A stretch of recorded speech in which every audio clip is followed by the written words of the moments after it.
ennyi embert tudott vonzani Bábolna, akkor talán igaz az, amire a polgármester itt utalt, hogy a vagyona Isten igazából Bábolnának az, ami az emberek fejébe lakik. És a hajtóereje az, ami a lelkükben van. Én úgy érzem, hogy most egy olyan kitüntetést kaptam, amit sokan lekicsinyelhetnek.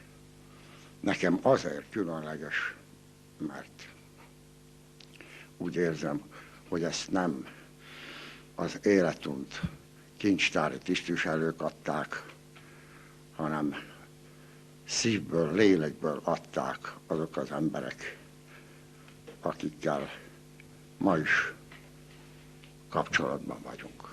Hát ezt a kapcsolatot szeretném én tovább tartani, miközben szeretném megköszönni ezt a kitüntetést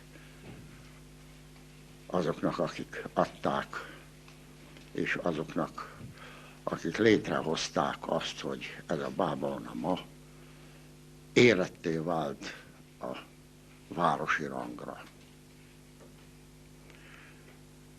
Köszönöm, hogy eljöhettem, és hogy most már úgy is eljöhetek, hogy beszélgethetünk a bábolnaiakkal arról, hogy hogyan kellene mindenkinek, meg a közösségnek is egyenként is saját életünket szebbé, jobbá tenni.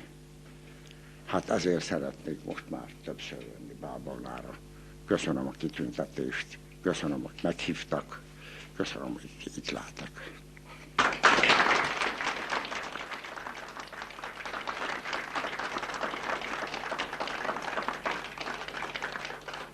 Mi a legkedvesebb ebben a kitüntetésben az ön számára? Hát nézzek, nehéz kiválasztani, de mégis az, hogy a bábolnaiak hívtak vissza, a falusiak. Hogy gondol vissza a 30 évtizedre? Mi volt az a legfontosabb momentum, ami igazán Bábolnának áttette? Egy kicsit erről beszéltem itt az előbb, csak hát nem illik ilyenkor túlbeszélni a dolgokat, de én most is azt hiszem, hogy a legtöbb az volt, hogy kialakult itt egy idézőjelben, mondjuk mi ezt, hogy iskola, de az a természete, hogy egyenrangúan tanultunk egymástól, meg tanítottuk egymást, és ezt büszkén vállaltuk. És a végén az iskolának az igazi karaktere az lett, hogy mindenkinek volt presztízse. Az egyszerű munkásnak egész a bárkiig, és mindenki úgy érezte, hogy ő neki része van ebben.